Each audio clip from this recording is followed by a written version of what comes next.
Okay, let's try that again. 1, 2, 3.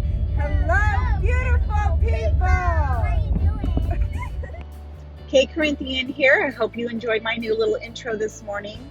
Getting my morning kicked off, dropping off my kiddos at one of my really good friends' houses, who is an angel for helping me educate my children. I'm sure many of you are in the same boat, struggling with the distant learning due to this COVID-19 crazy pandemic.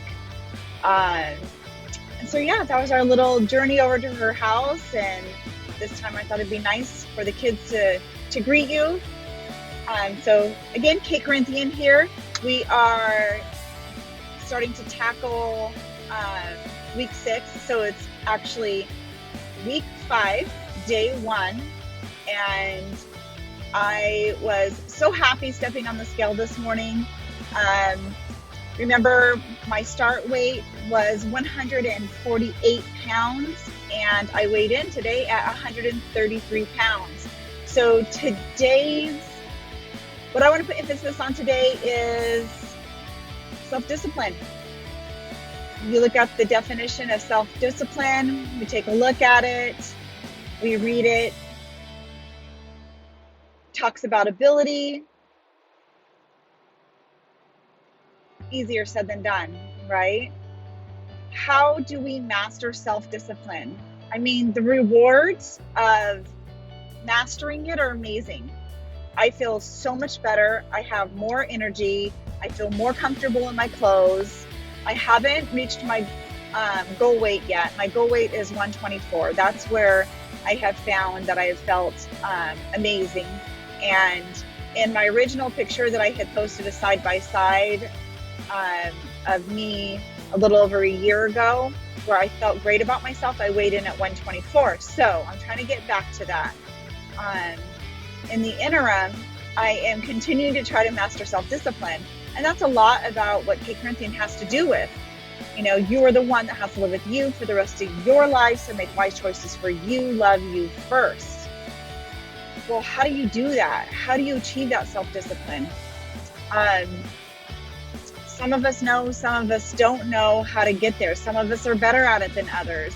Some of us were never really taught. We weren't, some people were raised in environments, I don't know, maybe a military household, and self-discipline was ingrained in you. And then other people maybe didn't have the best upbringing, and they didn't have someone teaching them to be self-disciplined. Maybe you had a great upbringing, but you still lacked the area of self-discipline somewhere in there. And it has to do with owning your goals, making that commitment, but it has to be obtainable. If you're just like, oh, well, I'm just going to kind of wing it, and maybe we'll see how it turns out. That's okay to a degree. So like this weight loss challenge that I've done for myself, this journey that I'm doing for myself, I've kind of taken baby steps. Like the very first time I ever did intermittent fasting, I was like, I don't know if I can do that. Can I skip a meal? Am I going to be able to handle that? I don't know. So I didn't say anything to anybody, and I just kind of did let's see how this goes. And I did it quietly. But the framework to that was, even though I did it quietly, I created the expectation for myself of what my plan was. And my plan was to have one meal a day, to make it to dinner time. And then I just had some other factors into place. The gist is that it does require some structure. Just like, we're doing for our kids with this distant learning. We can't expect them to just wing it. They need to, have a schedule. They need to follow that schedule in order to be successful. We do it for our children. We set our children and our families up for success by setting realistic expectations.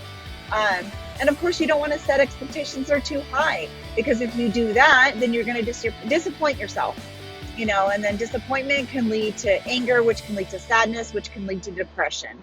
So that's why it's important to set realistic expectations and, buffer zones and what have you.